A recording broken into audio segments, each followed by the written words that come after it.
মাইকটা দে, এই মাইকটা দে, এই মাইকটা দে।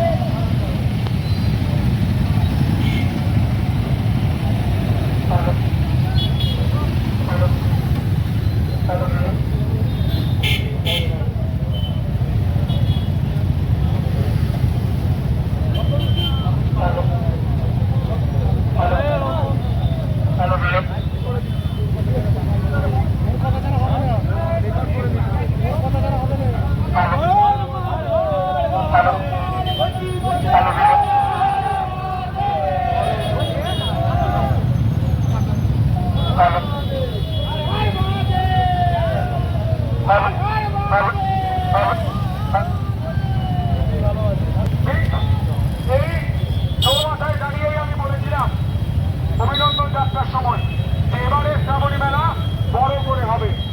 আর এবারের শ্রাবণী মেলা আমাদের রাজ্য সরকার জাতীয় উৎসব হিসাবে ঘোষণা করেছে।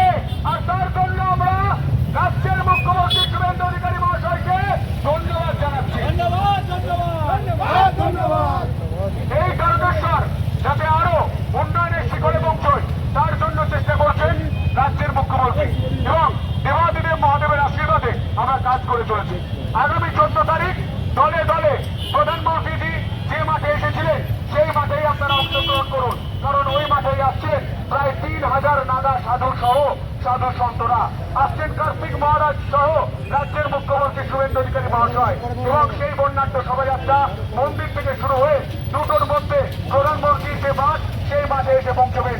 এবারে শ্রাবণী মেলা হয়ে উঠুক সুন্দর, এবারে শ্রাবণী মেলা হয়ে উঠুক নবরূপে নবসাজে। এই শ্রাবণী মেলার জন্য আমাদের গোটা তারকেশ্বরের মানুষ সাধারণ মানুষকে এগিয়ে আসার জন্য আহ্বান করছি।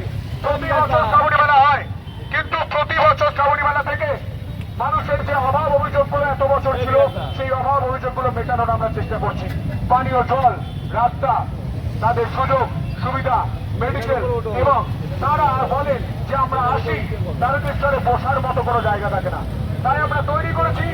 আমরা আগামী দিনে আরো বড় করে তৈরি করার চেষ্টা করব, কিন্তু আপনাদের কথা দিতে হবে আগামী 14 তারিখ মঙ্গলবার দুপুর 2টায় প্রধানমন্ত্রী যে মাঠে এসেছিলেন সেই মাঠে দলে দলে উপস্থিত হবেন। হবেন তো?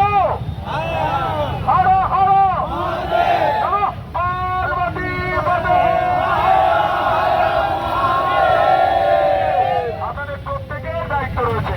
যারা এই বক্তব্য শুনলেন, আমার কথা যাদের কানে গেল প্রত্যেকেই কিন্তু পাড়ায় পাড়ায় গ্রামে গ্রামে গলিতে গলিতে বলে দিন 14 তারিখ গোটা তারকেশ্বর হয়ে উঠুক হিরোময়। হর হর মহাদেব।